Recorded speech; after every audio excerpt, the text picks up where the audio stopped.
안녕하십니까. 성기영의 경제쇼 아나운서 성기영입니다. 티몬 위메프 사태가 장기화되는 조짐입니다. 한국소비자원에 따르면 지난주 목요일과 금요일에 받은 집단 분쟁 조정 신청 건수만 3,340건이라고 하는데요. TMF의 일반 상품 관련 소비자 환불은 이번 주 내로 마무리될 것으로 보이지만 여행 상품과 상품권에 대해서는 법리 검토까지 들어간 상태라 환불이 당분간 어려워졌다고 합니다. 특히 상품권의 경우 사실상 규제가 없어서 최악의 경우에는 구매자가 손실을 떠안을 수 있다는 건데요. TMF 사태로 불거진 상품권 논란 무엇이 문제인지 자세히 짚어보겠습니다. 코스피가 역대 최대 하락폭을 갈아치웠습니다. 장중 한때 매매가 일시 중단되는 서킷 브레이커가 발동되기도 했고요. 코스닥도 마찬가지였는데요. 일본 니케이 지수도 사상 최대 하락폭을 기록했습니다. 네, 패닉에 빠진 주식시장에서 어떻게 살아남을지 자세히 알아보겠습니다. 이 시간 유튜브로도 함께합니다.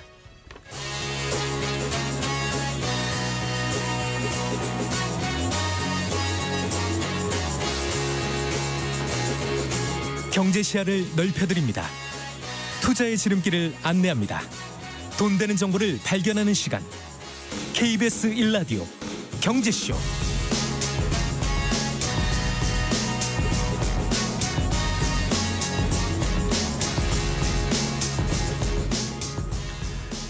먼저 오늘의 주요 경제 뉴스부터 정리해드리겠습니다. 경제 뉴스 브리핑 손석구 경제평론가와 함께합니다. 어서 나오십시오. 네, 안녕하십니까. 안녕하세요. 네, 아이고 네. 이 주식시장이 오늘 도대체 얼마가 빠진 겁니까 이게? 네, 예. 코스피는 8.77% 네. 234포인트가 빠져서요. 네. 2,441포인트까지 밀려났습니다. 네. 코스닥은 더 많이 빠졌습니다. 네. 11.30%가 급락을 했고요. 88포인트가 담숨에 빠져서 700선 결국 무너졌습니다. 691포인트까지 밀려났습니다. 지금 경기 침체에 대한 공포심에 이 공포가 공포를 낳는 이런 장세가 오늘 펼쳐졌다고 볼 수 있겠고요. 오늘 시장이 이렇게 급락을 하자 한국거래소 오전 11시경에는 일단 코스피의 사이드카 발동을 했고요. 네. 오후에는 또 서킷 브레이커 거래를 아예 중단시키는 네. 서킷 브레이커까지 발동을 했고요. 코스닥도 마찬가지로 오후 1시부터 2시 사이에 사이드카와 서킷 브레이커 연달아 발동을 했습니다. 그래서 네. 코스피 코스닥 동반 이 서킷 브레이커가 발동된 게 코로나19 당시 이제 팬데믹에 따른 급락 장세가 펼쳐진 이후에 처음 있었던 일입니다. 오늘 또 최대 낙폭이라는 또 하나의 기록을 세우게 됐고요. 네. 오늘 지수의 흐름을 보면 이렇습니다. 장이 시작되고 나서 코스피 같은 경우는 2%대 낙폭이었거든요. 네. 근데 이제 시간이 흐를수록 낙폭이 빠르게 확대되는 이런 양상을 네. 보였지 않습니까? 이건 결국 투자자들이 패닉셀링, 즉 공포심에 너도 나도 일단 투매에 가담을 하면서 주식을 던져버렸다라는 것을 뜻합니다. 오늘은 사실 뭐 종목을 구분하는 게 의미가 있을까 싶어요. 대부분 종목이 다 급락을 했고요. 네.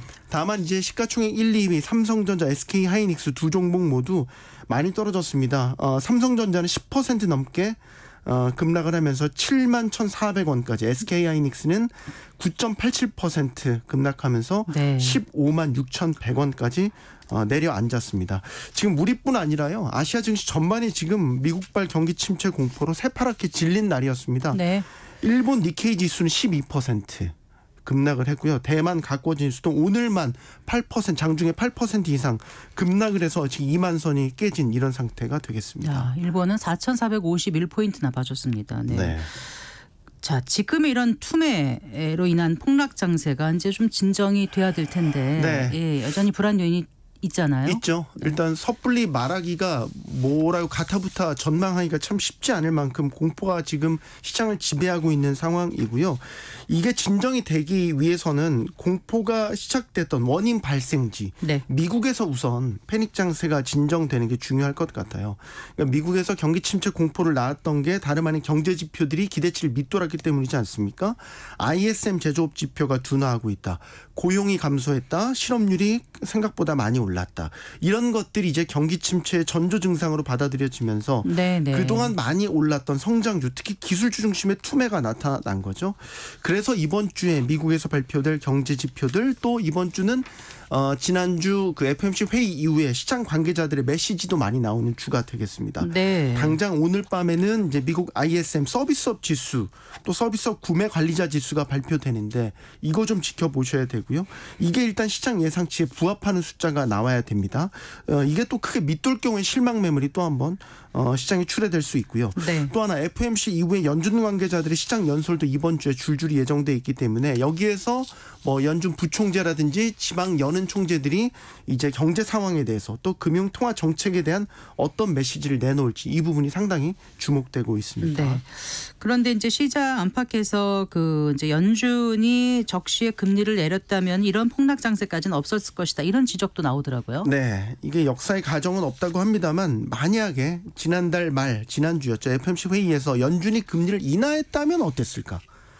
그럼 이렇게 큰 폭의 하락 장세는 없었을 텐데 때마침 또 연준 회의 이후 나온 경제 지표들이 경기 침체 신호가 포착되는 이런 지표들이면서 시장에서는 이런 볼멘 소리들을 지금 하고 있는 거죠. 네. 그래서 시장에서는 9월에 금리 인하 시사를 지금 연준이 했지만 그냥 단순히 인하가 아니라 50bp 즉 0.5%포인트를 한꺼번에 인하하는 이른바 빅스텝을 밟을 것이다. 그게 아니라 더 나아가서 망설이지 말고 50bp 인하해라 라는 식의 연준을 옥죄는 이런 주장들도 나오고 있습니다. 네. 물론 지금의 주장 그리고 시장 상황이 좀 과도하다는 반박도 분명히 있습니다. 그러니까 경기 침체가 아니라 지금은 경기 침체에 대한 공포라는 것이죠. 시장이 과하게 해석하고 반응했을 뿐 사실 경제 지표에서 나온 숫자들 자체만 보면 이거는 침체라기보다는 정상화되는 과정. 경기도 결국 급하게 꺾이는 경착륙이 아닌 서서히 조정이 가는 연착륙에 가깝다고 보는 시각이 지배적입니다. 따라서 지금의 시장 변동성은 일시적이고 곧 정상을 되찾을 것이다. 이렇게 보고 있는 것이죠. 우리에게로 이걸 시각을 돌려보면 많은 전문가들은 미국의 경기 침체 우려가 과도하다라는 데 전반적인 의견을 좀 같이 하고 있는 것으로 보이고요. 따라서 지금과 같은 폭락 장세에 두렵다고 무조건 이게 투매에 가담할 게 아니다. 이럴수록 기업의 실적이라든지 각종 수출 지표 같은 펀더멘털 데이터들의 기초에서 좀 판단을 해보자. 이런 목소리들도 나오고 있습니다. 네. 자, 가상자산 가격도 급락했죠. 네. 급락 얘기 그만하고 싶은데 계속 급락을 하네요. 가상자산 시장도 지금 미국발 경기 침체 공포로 투심이 얼어붙었습니다. 그래서 급락하는 양상을 보이고 있고요. 대장주 비트코인은 하루 사이에 10% 넘게 급락하면서 미 달러화 기준으로는 53,000달러대, 원화 기준으로는 그 사이에 좀 더 떨어졌네요. 7,400만 원. 대로 지금 또 기록을 하고 있습니다. 네. 얼마 전에 현물 ETF 거래를 시작한 이더리움의 폭락이 더 심합니다. 이더리움 하루 사이에 20% 넘게 폭락하면서 지금 330만 원대로 급전직하하면서 올해 상승분 모두 반납을 해버렸습니다. 네. 본래 가상자산이 시장 분위기는 좋았어요. 왜냐하면 이제 현물 ETF도 속속 시작되고 연준의 금리 인하 분위기가 조성되면 우호적인 환경이 조성될 것이다. 라고 싶었는데 경기 침체 공포 앞에서는 속수무책이었고 단기간에 투자자들의 매도 압력이 높아지고 있기 때문에 단기간 추가 조정 가능성까지도 열어놔야 된다라는 분석입니다. 네, 오늘 성기영의 경제쇼 후반부에서 주식시장 폭락의 그 원인을 좀 더 자세히 짚어보고 또 앞으로 시장이 어떻게 대응해야 할지 분석해드리는 시간 마련하겠습니다. 자, 오늘 국회에서 그 야당이 그 단독으로 그 이른바 노란봉투법을 본회의에서 통과시켰어요. 네, 그렇습니다. 오후 2시에 이제 본회의가 열렸고 더불어민주당 등 이제 야당 주도로 노란봉투법 제석 179명 의원 가운데 찬성 177표, 반대 2표로 본회의 통과했습니다. 네. 반대표는 이제 이준석, 이주영 개혁신당 의원들이 던졌고요. 여당인 국민의힘은 아예 표결에 불참을 했습니다. 이 노란봉투법 노동관계 조정법이라고도 하는데 사용자의 범위를 넓혀서 하청 노동자에 대한 원청의 책임을 강화한다. 또 노조나 노동자에 대한 사측의 손해배상 범위를 제한하는 이런 내용 등을 담고 있습니다. 네. 그런데 이 노란봉투법 두고 재계와 노동계 간의 간극이 좀처럼 좁혀지지 않고 있어요. 네, 노동계는 역시 이제 하청 근로자들의 실질적 교섭권에 있어서 노란봉투법이 꼭 필요하다. 그리고 과도한 사측의 손해배상 이런 것들에 노조 활동이 위축되기 때문에 노란봉투법 꼭 필요하다 이렇게 주장을 하는데 재계는 어떤 협력업체 노조의 원청업체에 대한 쟁의행위를 정당화시킨다는 거, 이거는 좀 반헌법적이다라는 주장을 하고 있고, 노조의 어떤 불법 쟁의행위에 대해서도 과도하게 보호되는 측면이 있다, 이런 주장을 펼치고 있어서 네. 개정안이 통과되면 결국 사측이 그런 노조의 교섭 요구, 불법 파업에 대응하기 어려워지게 된다. 이런 주장들을 펼치고 있습니다. 주무부처인 고용노동부도 이 법안에 대해서 현재 분명한 반대 입장을 밝히고 있습니다. 이에 따라서 정부는 이게 21대 국회 때도 사실 이제 거부권이 한번 행사가 됐었는데 다시 한번 윤석열 대통령에게 제2요구권, 거부권 행사를 건의할 것으로 보이고요. 국민의힘은 이 뭐 노란봉투법도 그렇지만 지난 2일 본회의에서 네. 야당이 단독 처리한 전국민 25만 원 지원법에 대해서도 윤석열 대통령에게 거부권 행사를 건의할 것으로 예상이 되고 있습니다. 네, 수고 많으셨습니다. 고맙습니다. 감사합니다. 경제 뉴스 브리핑 손서구 경제평론가와 함께했습니다.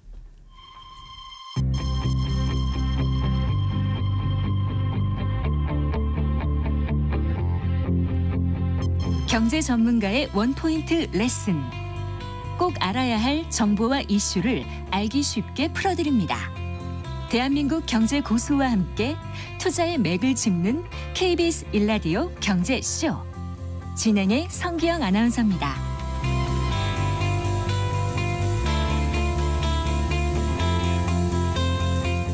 네. 티몬 위메프 사태로 인한 피해가 눈덩이처럼 커지고 있습니다. 당장 환불을 받지 못한 소비자들은 물론이고 입점 소상공인들은 언제 물품 대금을 받을 수 있을지, 또 제대로나 받을 수나 있을지 기약이 없는 상태입니다.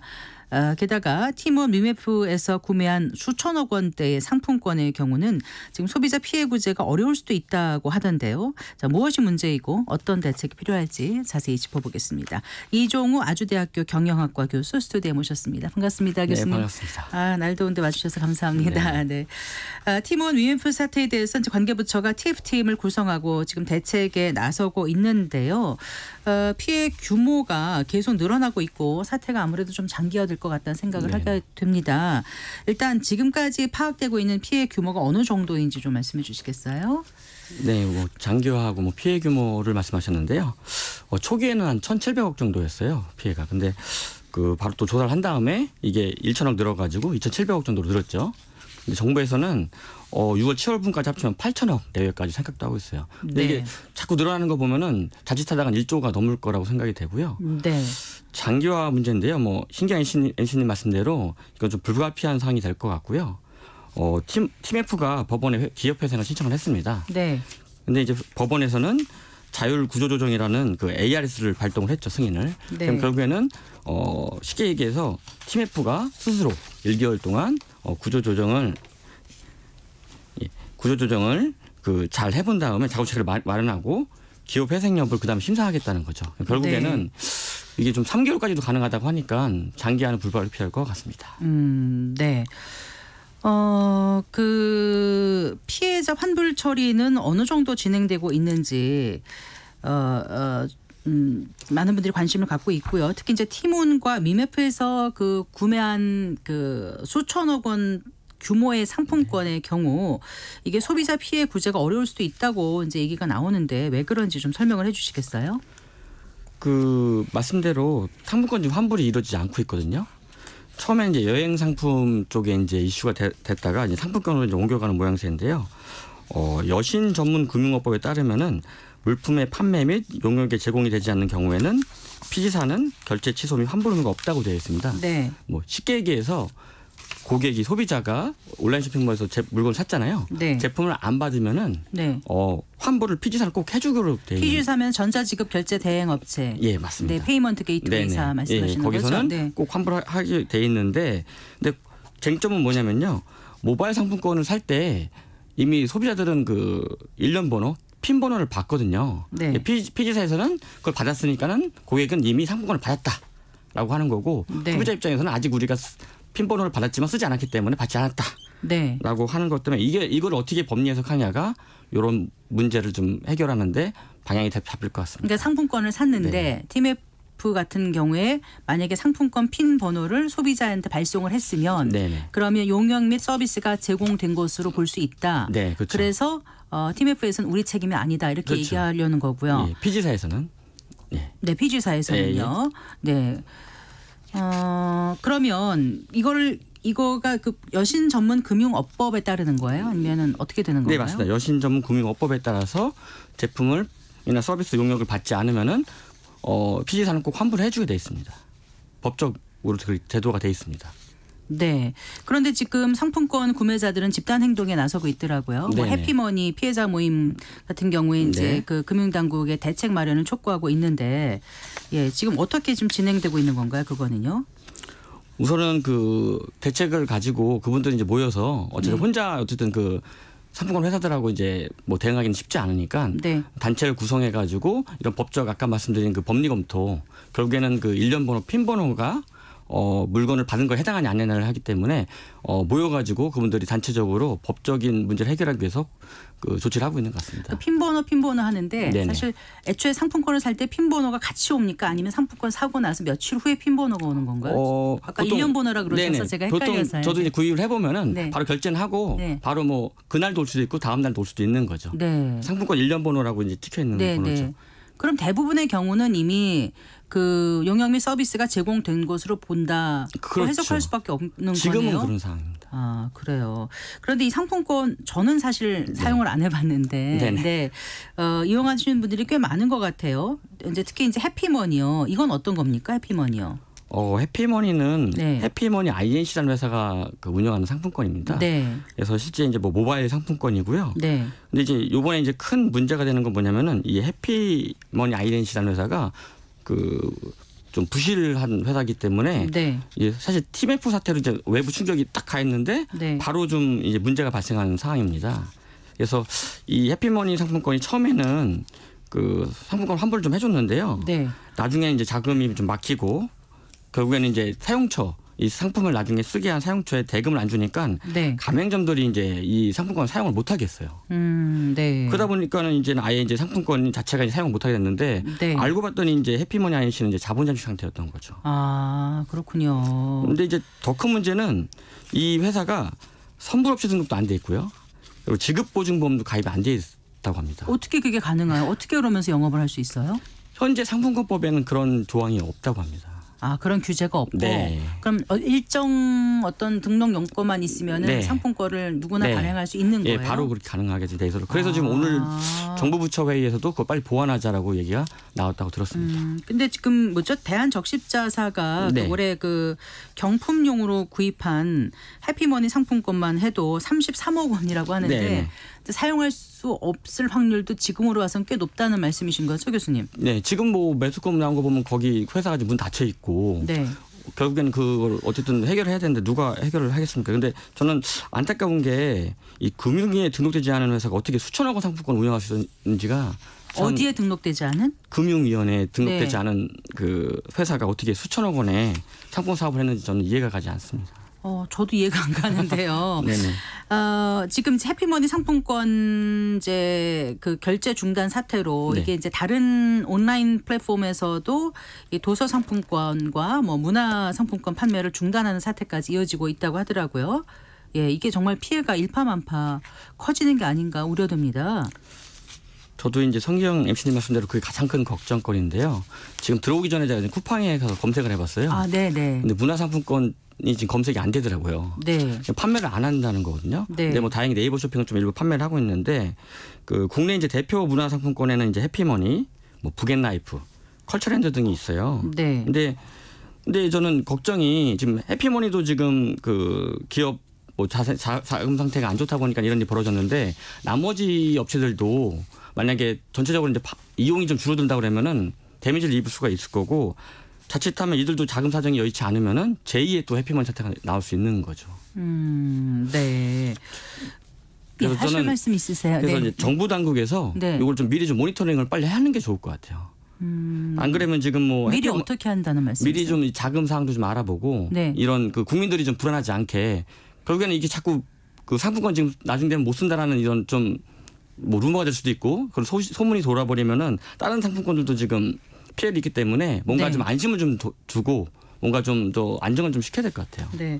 뭐 또 이건 무슨 얘기입니까? 상테크족이 이번 피해를 키웠다 이런 얘기도 있던데요. 상테크면은 상품권 재테크인가요? 네, 맞습니다. 네. 정확히 보셨는데요. 그래서 이제 처음 들으시는 분들은 이게 무슨 소리야? 뭐 상품권으로 어떻게 돈을 벌어? 그러니까요. 하는 네. 생각할 수 있는데요. 어떻게 이게 가능하냐면요. 상품권을 사용하는 가격보다 저렴하게 신용카드로 구매를 합니다. 아, 네. 네네. 근데 또 재밌는 게 이 상품권 구매한 상품권을 현금화 시켜준 또 어플이 있습니다. 네. 그런 뭐 간편 결제 어플들이 있는데 여기서 현금화를 시킨 다음에 금액이나 금액 차익을 얻고 네. 또 플러스해서 신용카드 포인트까지 얻어가지고 보통 이제 월 100만 원 정도 살 수 있는데요. 여기서 뭐 1, 2만 원 정도 이득을 보는 거를 바로 상테크라고 합니다. 아, 그럼 최대 몇 %까지 수익을 얻을 수 있는 거였어요? 보통 지금 8% 정도가 있어야지 현금화가 되니까 네. 보통 할인 행사를 10%까지 정도 한다고 하더라고요. 아, 그래서 한 그래요? 1, 2% 정도 이익을 볼 수 있다고 하는 또 플러스해서 신용카드 그 포인트도 마일리지도 있으니까요. 네. 거기서도 또 이제 플러스가 되겠죠. 아, 그렇군요.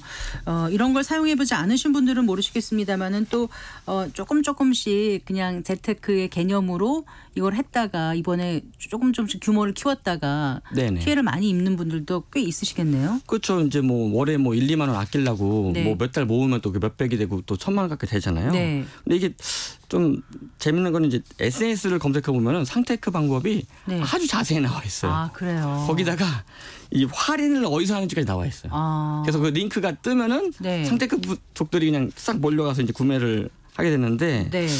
저는 이게 뭐가 문제냐면 그 모바일 상품권이 결국에는 그 문화 산업이나 도서 산업을 확 발전하려고 만드는 거잖아요. 그리고 뭔가 이렇게 소비자들한테 다양한 결제 수단을 만들려고 했는데 이제 본연의 기능이 아니라 이제 어떻게 보면 돈벌이 수단으로 되다 보니까 네. 금액이 너무 커져버린 거죠. 그 규모가. 네. 그래서 전자상품권 거래액을 보면은 2020년도 기준으로 4조 5천억이었어요. 네. 근데 작년에 무려 10조가 넘었다고 합니다. 4년 만에 2배가 증가한 거 보면은 상테크가 영향을 끼쳤다고 볼 수 있죠. 아, 그렇다 상택하신 분들은 뭐라고 나무랄 수 있는 건 아니잖아요, 지금.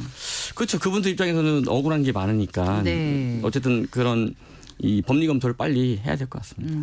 그 티몬 위메프 미정산 대란이 이제 이커머스는 물론이고 이게 이제 게임업이라든가 업계라든가 커피숍이라든가 여러 업종으로 또 나타날 수 있다 이런 경고가 나오고 있더라고요. 그러니까 이제 소비자로부터 먼저 돈을 받고 한참 네. 뒤에 상품이나 그 서비스를 제공하는 네네. 경우도 왕왕 있지 않습니까? 네네. 그럴 때 이제 지급을 못 하게 되면 이게 정산이 안 되는 거잖아요. 네네. 네. 어떻게 보세요, 이 부분은요, 교수님? 최근에 이제 마케팅 기법으로 선불 카드를 많이 팔고 있거든요. 네, 네. 결국에는 이제 기업 입장에서는 이제 매출을 당기기 위해서 좋은 뭐 프로모션 방식으로 사용하는 것 같아요. 근데 이게 이제 앞서 말씀드린 이제 상품권뿐만 아니라 게임 업계, 뭐 프랜차이즈에서도 뭐 게임머니나 선불 카드로 적극적으로 마케팅을 좀 하고 있는데요. 네. 근데 결국에는 이게 좀 이 상품권 발행 자체가 너무 좀 쉽다 보니까는 무분별하게 지금 안전장치 없이 좀 발행이 되고 있고 혹시 앵커님 그 스타벅스 카드 많이 가지고 계시죠? 저는 선물 많이 받으시잖아요. 저는 선물 이런 걸 잘 안 하기 때문에 하세요? 네, 선물. 네. 근데 이제 아시는 이제 스타벅스 있잖아요. 네. 거기에 선불 충전금이 무려 3천억 원이라고 합니다. 아, 그래요. 네. 근데 뭐 이제 스타벅스라는 뭐 대기업이나 글로벌 기업들이 사실은 네. 뭔가 무슨 일이 벌어지겠습니까? 근데 이제 제 생각에는 이제 TMF도 설마하다 이렇게 된 거니까 네. 저는 이제 이번 사태가 어떻게 보면 잘 된 것 같아요. 이런 문제를 좀 이슈화시킨 게 그래서 빨리 법적 보완을 해가지고 추가 피해가 없도록 하는 게 잘 중요할 것 됐다는 같습니다. 표현은 약간 좀 그렇습니다. 이런 사태가 네, 일어난 걸 맞습니다. 계기로 한번 좀 무슨 그렇죠. 문제가 없는지 시스템을 좀 점검하고 네네. 보완하는 그런 네네. 계기가 돼야 된다는 그렇죠. 말씀으로 그럼요. 저는 네네네. 그 예, 피해자들이 예. 오해 뭐 살리는 아니고요. 제가 뭐 맞습니다. 네. 그 이제 이거요. 어떨까요? 네. 그 일각에서는 티몬과 위메프가 대규모 정산 지원 사태가 이제 터지기 직전까지 네. 각종 그 이제 할인 프로모션 진행했고 네. 자금 경색으로 판매 대금을 제때 지급하기 어려운 사정은 네. 회사들은 알았을 거 아니에요. 네네. 그런데도 의도적으로 물품을 판매해서 단기 자금 모은 거 아닌가 이런 네네. 의혹까지도 있던데 이 부분은 어떻게 보십니까, 교수님? 그 의혹이라기보다는 업계에서는 당연하게 다 알고 있는 이 룰인 거죠. 실제 이제 이커머스에서는 그 플랫폼 운영하다 보면은 이 가장 중요한 게 핵심이 최저가 광고 싸움이거든요. 네. 그럼 결국에는 이 최저가를 잡기 위해서 많은 이커머스들이 프로모션을 겁니다. 네. 나의 마진을 빼고서는. 네네. 그건 이제 TMF뿐만 아니라 다른 회사들도 마찬가지인 거예요. 그렇긴 한데 네네. 이게 자금 경색이 와서 네. 참 판매 대금을 제대로 지급하지 못할 걸 아는데도 계속 부풀리기로 했다라면 그거는 문제 아닌가 이 말씀을 제가 듣는 거죠. 근데 그게 뭐 문제라고 볼 수도 있지만 이 비즈니스 스타일 자체가 이커머스 플랫폼 비즈니스가 결국에는 그때 단기적으로 좀 어떻게 보면은 자금을 해서 다시 유용해서 회사가 또 살아날 수 있는 거니까요. 그러니까 이제 그거에 대해서는 조금 고민을 해봐야 된다고 봅니다, 저는. 네. 어쨌거나 그 정부가 피해자 지원과 함께 조만간 그 추가 대응 방안 및 제도 개선 방향을 마련해서 발표한다고 하던데요. 어떻게 개선하겠다고 지금 정부가 얘기하고 있는 건지 잠깐 좀 정리를 해 주시겠어요? 네. 정부가 사실 정말 다행인 것은 사태를 진중하게 좀 빠르게 좀 신속하게 대응을 하고는 있습니다. 저는 너무 그건 다행이라고 보고 있고요. 그래서 오늘도 뭐 상품권회의를 진행했고 그 유통법에 대해서는 크게 보면은 대규모 유통업법하고요. 전자상거래법이 있습니다. 유통법에 예, 대규모 예. 유통업법과 예. 전자상거래법이 네. 있다. 네. 대규모 유통업법에는 그 대금 지급 정산 주기가 40에서 60일로 규정이 돼 있고요. 네. 반면에 전자상거래법에는 대금 지급 규정이 없습니다. 네.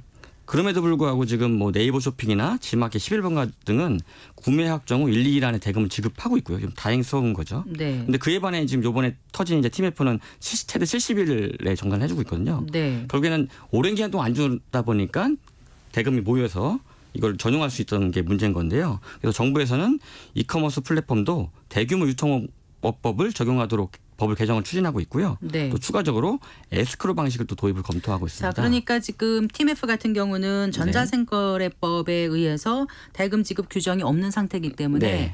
말씀하신 대규모 유통업법에서 40 내지 60일을 정산 주기를 네. 하고 있는 것을 벗어나서 네. 70일로 하고 있었다는 거잖아요. 네네네. 70일 동안 대금 지급 안 하다가 문제가 네네. 쌓이다 보니까 확 터져서 몇 네네. 달치 정산 못한 금액이 소비자들한테 피해로 전가되고 있는 네네. 건데 차제에 그러면은 이커머스 플랫폼도 네. 대규모 유통업법에 유통법을- 적용받도록 한다. 예, 그게 그러니까 정부 사실 방침입니다. 예, 그러니까 대규모라고 하니까 엄청 큰 기업들을 생각하기 때문에 네. 그동안은 좀 빠졌었나 싶은데 들어가는 게 맞다 이런 네네. 말씀이시는 건가요? 네, 대규모 네. 유통업법은 어떻게 보면 오프라인 유통 중심에서 생긴 법이고 네, 네. 그 전자상거래법은 이커머스라고 보시면 될 것 같습니다. 알겠습니다. 그 에스크로 방식 또 뭐 저 도입도 검토하고 있다고 말씀하셨잖아요. 네네.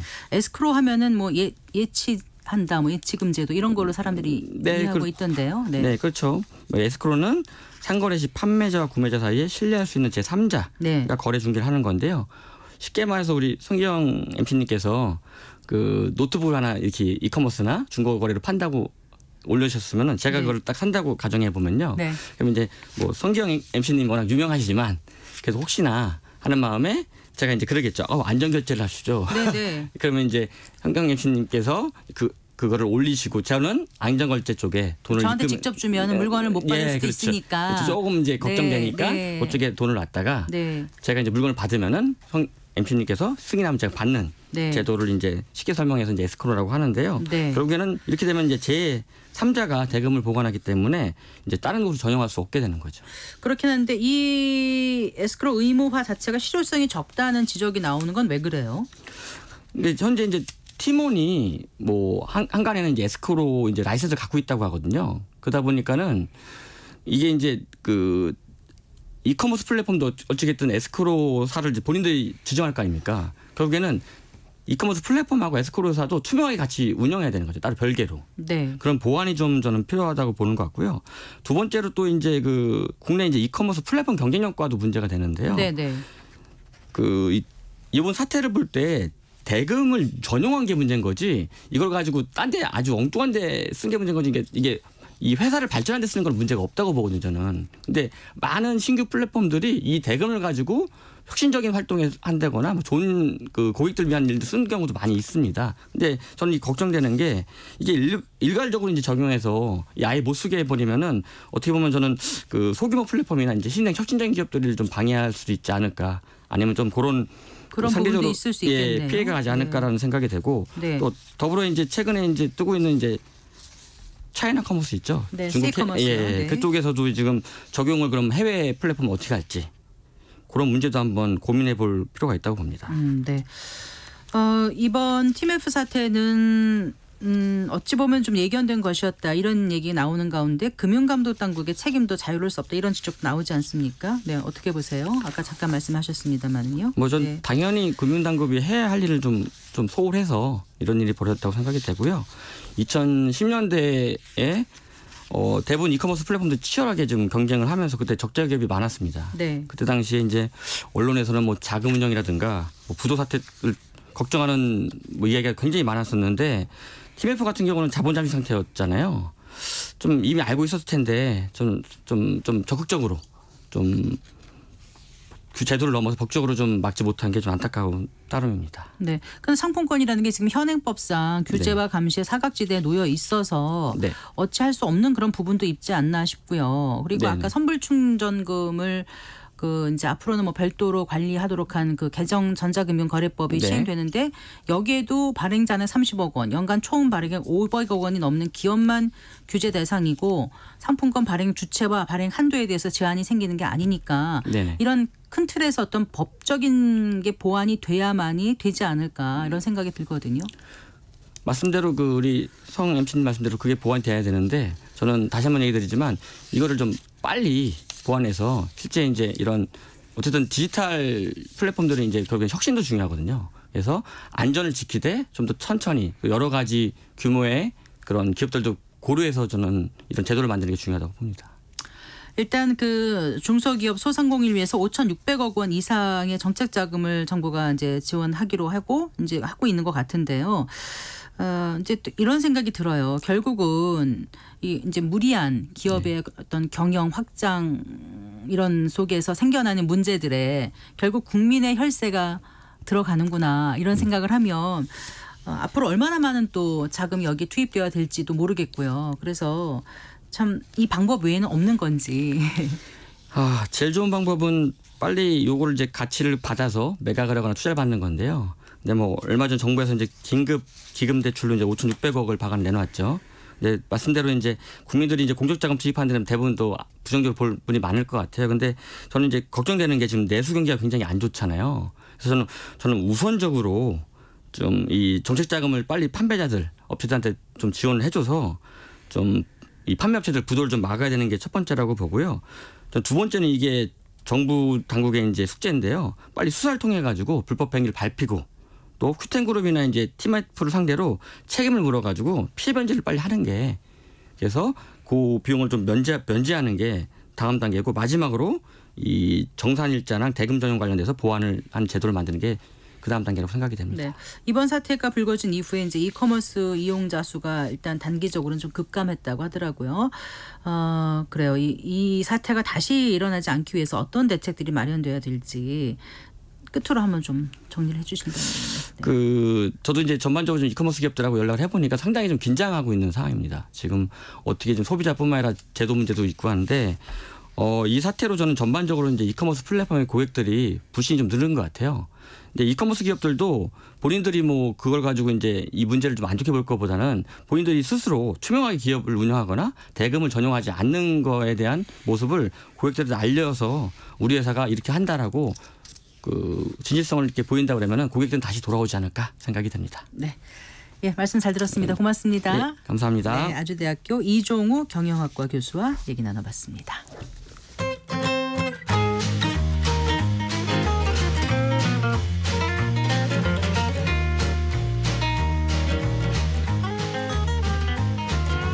경제 맛집 투자 핫플. 지금은 돈 벌기 딱 좋은 시간. KBS 1라디오 경제쇼.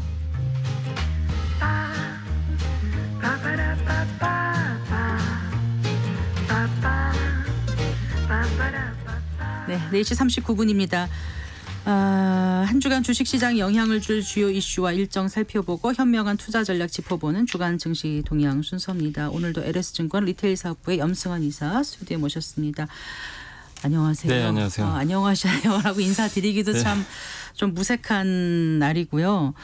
이 현명한 투자 전략이 있는 건지도 이제 모르겠다는 생각이 들었습니다. 사람들이 패닉셀링 뭐 이렇게 얘기를 하는데 이 비이성적이라고 하기에는 그 많은 사람들이 그렇게 할까 생각이 들고 이렇게 하는 게 오히려 합리적이었던 건가? 별 생각을 다 네. 하게 만드는 그런 하루였어요. 네. 그러니까 오늘 이제 증시 뭐 보신 분들은 아시겠지만 사실 뭐 한국에 뭐 전쟁 나거나 큰 문제가 생긴 건 사실 아니거든요. 아닌데 일단 이제 글로벌 이제 위험 현상이 이제 리스크가 좀 생기다 보니까 위험 회피 신호가 좀 나오면서 오늘 코스피가 일단 좀 상당히 큰 폭으로 그러니까 지수가 하루에 마이너스 8.77% 빠졌으니까 그 포인트로는 234포인트가 빠진 거거든요. 그러니까요. 그래서 코스닥은 더 많이 빠져가지고 마이너스 11% 급락을 했습니다. 그래서 11% 지수가 11%면 웬만한 기업들은 뭐 거의 한 15, 20% 가까이 빠졌다라고 보시면 되겠는데 이렇게 된 이제 여러 가지 배경 중에 하나가 일단 이제 미국의 경기 침체는 우리가 예상을 안 했던 부분인데 미국의 지난주에 이제 그 금요일 날 고용 지표가 생각보다 좀 안 좋게 나왔죠. 실업률이 올라가고. 그러니까 이제 이건 경기 침체 신호 아닌가? 이제 이렇게 이제 해석이 된 거죠. 그럼 경기 침체가 오면 우리는 지금 미국에 수출을 많이 하거든요. 그럼 결국 먼 미래를 봤을 때 우리나라 경기도 안 좋아지겠구나, 수출 경기. 그런 것들이 이제 작용을 했고 항상 한국은 전 세계에서 제일 경기에 민감한 국가예요. 그러니까 이제 이런 일이 터지면 항상 외국인이 팔거든요. 그래서 오늘도 외국인이 아까 제가 이제 3시 한 40분 확인한 걸로는 1조 5천억 정도 순매도를 한 걸로 제가 확인을 하고 왔는데 어쨌든 외국인들이 올해 한 20조 이상을 샀어요. 사실 꾸준하게. 왜냐하면 뭐 수출도 잘 되고 미국 경기 좋고 샀는데 이 공식이 갑자기 깨져버린 거죠. 깨지다 보니까 외국인들이 대량의 매도를 했고 근데 이거를 받아줄 만한 주체가 좀 많지가 않거든요. 한국은 최근에 좀 이 증시 수급이 좀 안 좋다 보니까 근데 어쨌든 오늘 개인 투자분들은 또 외국인 물량을 싹 받았고요. 더 많이 산 것 같아요. 외국인보다. 그래서 완전히 받아갖고 개인 그 기관과 외국인 특히 이제 외국인들이 아무튼 매도를 했는데 근데 우리나라에 투자하는 외국인들은 그냥 일반 한 명의 외국인이라보다는 펀드죠. 그렇죠. 외국계 펀드인데 지금 미국도 그렇고 전 세계가 지금 다 뭘 하냐면 일단 위험자산 팔아라 이거예요. 그 중에 하나가 주식, 뭐 비트코인 다 포함되겠죠. 팔고 뭘 사냐면 안전자산 사자. 그래서 안전자산이 뭐죠? 지금 이제 오늘도 급등했는데 엔화가 급등하고 그 다음에 이제 채권. 그래서 미국의 금리가 좀 떨어지고 있는데 이런 것들이 이제 발동되다 보니까 한국 증시가 거기서 살아남기가 좀 어려웠고 근데 심지어 또 옆 나라 일본은 오늘 마이너스 13%라는 정말 저도 이게 한 국가의 이게 선진국 지수인데 이렇게 빠질 수가 있는 건가. 왜냐하면 뭐 코로나급 위기도 아닌 것 같긴 한데 어쨌든 시장은 이제 여러 가지 좀 복합적인 이유들이 겹치면서 오늘 정말 블랙 먼데이란 말이 맞을 정도로 엄청난 하락을. 금요일 빠질 때 그때 블랙 프라이데이 했었는데 그거는 블랙도 아니었어요. 그 사이드카에 이어서 이제 서킷 브레이커가 발동되지 않았습니까? 어떤 분은 그러더라고. 사이드카하고 서킷 브레이커하고 어떻게 차이가 나? 이렇게 너무 기초적인 질문을 드렸나요? 근데 이제 그 사이드카가 먼저 발동이 되고 근데 이제 그 이 선물 시장에서 보통 저도 이제 갑자기 물어봐서 헷갈리긴 하는데 사이드카는 제가 알기로는 이제 선물 시장에서 선물 가격이 이제 5% 이상 급락을 할 때 거래를 한 1분 정도 이렇게 중지시키는 거죠. 왜냐하면 너무 많이 빠지니까. 근데 서킷 브레이커는 이제 지수죠. 지수가 코스피나 코스닥이 마이너스 8% 넘게 빠지면 그래서 아까 보셨을 거예요. 갑자기 지수가 멈춰버렸죠. 20분 동안 이제 시세를 멈춰버립니다. 그래서 이게 이제 발동이 되는데 정말 이게 정말 마이너스 8% 빠지는 경우는 사실 거의 없거든요. 정말 뭐 옛날에 글로벌 금융위기라든가 코로나 뭐 이때 제외하면 없는데 지금은 그 정도 급의 뭐 위기는 사실 아닌 것 같긴 하지만 어쨌든 증시는 오늘 외국인들의 정말 엄청난 매도 이걸로 인해서 정말 장중 내내 빠졌고 또 사실 오늘 밤에 이제 걱정되는 게 또 미국 증시인데 지금 시간의 거래가 지금 펼쳐지는데 나스닥 선물 지수가 마이너스 5%니까 벌써요? 그러면 지수가 마이너스 5니까 근데 엔비디아하고 애플은 지금 시간의 거래 중인데 그게 그 시설 보니까 마이너스 10%를 좀 왔다 갔다 하고 있어요. 그러니까 이제 오늘 삼성전자 빠진 만큼이죠. 그래서 오늘 미국 증시도 좀 만만치 않은 좀 흐름이 일단은 좀 전개가 될 것 같습니다. 어쨌든 아까 외국인들이 많이 팔았다 그러셨잖아요. 그런데 삼성전자, 하이닉스 이런 건 많이 팔았는데 소부장주는 또 폭풍 매수했다고 기사를 봤어요. 그러니까 이게 왜냐하면 그동안은 사실 거의 이제 소부장보다는 외국인들이 거의 이 코스피의 대형주들 위주로 많이 샀는데 어쨌든 이제 이쪽 그 코스피는 지금 위험 회피 현상 때문에 뭐 삼성전자, 하이닉스 꼭 나빠서 팔았다기보다는 거의 그냥 다 팔았거든요. 그러니까 한마디로 위험을 좀 회피하자. 근데 이제 코스닥 같은 경우는 뭐 해석하긴 좀 쉽진 않지만 그동안 좀 많이 팔아놓은 것도 있거든요. 네. 그래서 그 부분도 있고 또 일단 많이 비워놨기 때문에 채워놨을 수도 있어요. 어느 정도 이게 왜냐하면 코스닥 같은 경우는 외국인들은 샀다 팔았다를 계속 반복하기 때문에 그래서 오늘 급락에 일단 단기 시설 노리고 또 들어가는 자금이 있을 수도 있습니다. 네. 근데 이제 중요한 거는 어차피 코스피에 삼성전자, 하이닉스, 현대차를 사는 이 외국인들이 네. 이걸 사줘야 되거든요. 네. 그래서 그들이 좀 계속해서 만약에 매도를 한다면 증시는 조금 시간이 좀 걸리겠죠. 그러니까 하락한 이유를 조금 더 정리를 해주신다면은요. 일단 경기 침체에 대한 공포가 커졌다는 거죠. 네. 네, 아래 공포, 리세션 네. 이런 얘기를 하고요. 또 그 다음에 이제 또 거론되는 게 엔비디아 좀 충격이 좀 있었던 게 네. 지난 주말에 나왔던 뉴스가 엔비디아의 GB200이라는 새로운 칩이 10월에 나오기로 했어요. 네, 네. 근데 그게 이제 마이크로소프트가 주문을 했거든요. 예. 근데 그게 이제 TSMC가 만들어주는데 네. 설계 결함이 있었는지 양산이 안 된다고 합니다. 지금 언론 보도가 꽤 나왔어요. 근데 네. 엔비디아는 공식적으로 지금 얘기를 안 해줘서 확인하긴 좀 어렵지만 그 보도가 사실이면 10월이 아니라 내년 1분기로 이제 미뤄진다. 근데 네. 이게 뭐 미뤄져서 정상적으로 나오면 다행인데 네. 어쨌든 설계 결함인데 이게 3개월 만에 과연 해결이 될까? 그리고 그동안 엔비디아는 이런 일이 없었잖아요. 너무 완벽하게 칩을 만들어냈고 시장은 석권했는데 이제 엔비디아에 대한 이제 신뢰도가 떨어질 수도 있는 거죠. 만약에 이게 네. 설계 오류가 네. 생기게 되면 거기다 가뜩이나 지난주부터 지금 뭐 애플이 구글과 손잡고 뭐 새로 이제 엔비디아 거 안 쓰고 이제 경쟁이 들어오는데 이 와중에 엔비디아에 지금 결코 좋은 뉴스는 아니거든요. 그렇죠. 근데 여기에 또 하이닉스나 삼성전자 이제 앞으로 칩들이 들어갈 수 있는데 우리나라 메모리도 만약에 그렇게 되면 못 들어갈 수 있죠. 그러네요. 연기돼 버리는 거죠. 네. 그 TSMC가 이걸 만드는데 TSMC는 이거 공장이 그러니까 이걸 가동할 수 있는 또 시설이 있는데 만약 이렇게 되면 3개월 동안 가동을 못 하게 돼요. 네. 그럼 TSMC도 손실을 보겠죠. 네. 그러니까 이게 다 연결이 돼 있다 보니까 엔비디아에 대한 충격이 또 우리나라 반도체까지도 영향을 줬고 또 한 네. 가지가 이것도 좀 저는 일부 영향을 줬던 것 같은데 뭐요? 버핏이 워런 네. 버핏이 버크셔 회사를 갖고 있잖아요. 네, 네. 애플 지분 절반을 팔았다고 하더라고요. 신고를 했어요. 오마하의 현인이 네. 왜 팔았을까 이렇게 다들 이거를 궁금해하는 거잖아요. 아무도 네. 알 수는 없지만 근데 봤더니 다른 주식은 거의 안 팔았어요. 아. 애플만 이제 대량으로 매도를 한 거니까 네. 그러면 사실 워런 대량 버핏 매도면 규모가 엄청날 거 아니에요? 좀 크다라고 좀 알려져 있는데 네. 그러니까 보유한 집은 절반을 팔아버렸으니까 그러니까 이거는 그만큼 그 워런 버핏이 보기엔 미국의 이 기술주들이 너무 고평가된 거 아닌가. 그래서 현금화를 하고 뭐 다른 기업들은 좀 어쨌든 팔진 않았지만 네. 애플을 팔았다는 건 미국의 시총 1위 기업이잖아요. 어떻게 네, 보면. 네. 근데 이 기업을 팔았다는 건 미국 증시를 좀 부정적으로 보는 건가? 그래서 사실 애플도 지금 시간의 거래가 안 좋거든요. 네. 그러니까 이것도 영향을 줬고 또 한 가지가 이제 이란이 지금 이스라엘 공격할 수도 있다. 아이고 첩첩삼촌. 네, 그러니까 이게 한두 개는 아니에요. 사실 이게 따지고 이제 빠질 때 생각하면요. 네. 별 이유가 다 겹치긴 아이고, 하는데 네. 근데 여러분도 지금 이제 들으시면 느끼지만 하나라도 가벼운 이슈는 아니거든요. 다 네. 무겁죠, 좀 주제들이. 네. 그러니까 이게 무거운 그런 악재들이 중첩이 되다 보니까 외국계 펀드에서 일단 현금 확보하자.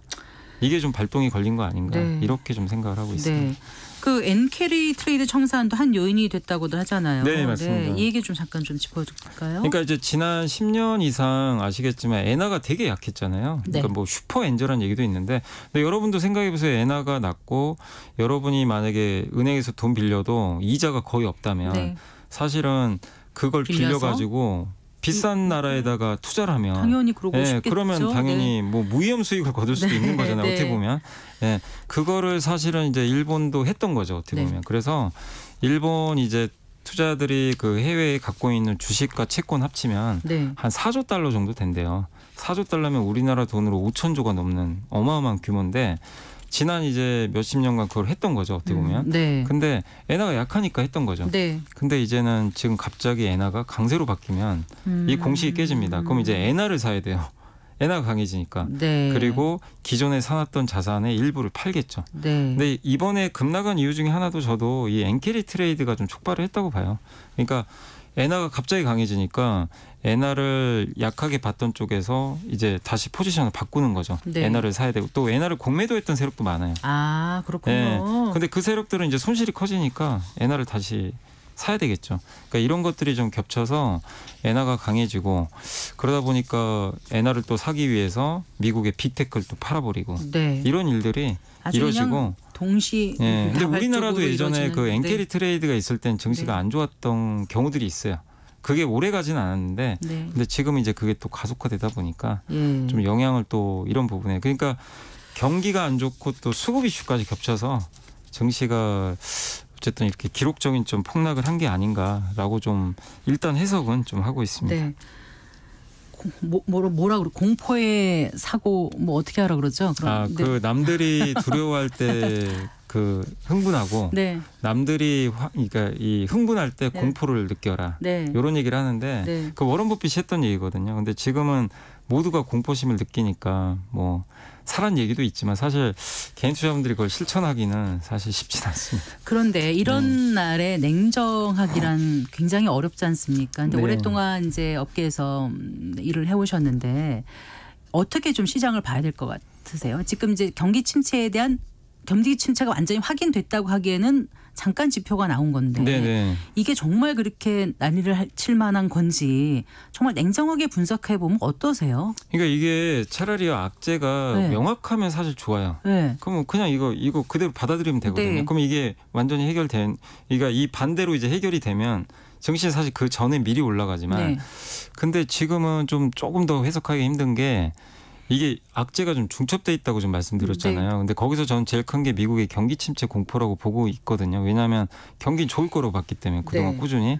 근데 이게 진짜 경기 침체인지 아닌지 지금 데이터만 가지고 명확히 알 수가 없어요. 지난 주말에도 저희 방송에 여러 가지로 미국 좋다 이렇게 얘기했거든요. 네. 심지어 골디락스 국면이다 맞아요. 뭐 이렇게까지 그런 얘기했는데 얘기들. 네. 어떻게 며칠 만에 이렇게 급전. 근데 목요일 날 집화, ISM 제조업 지표가 갑자기 망가지기 시작한 거예요. 네. 그러더니 이제 금요일 날 네. 고용 지표까지 네. 생각보다. 근데 그 지표들이 침체에 거의 근접한 지표가 갑자기 나와버린 거예요. 그러니까 시장 기대치보다 훨씬 네, 안 좋았던 벗어났던 거죠. 건가요?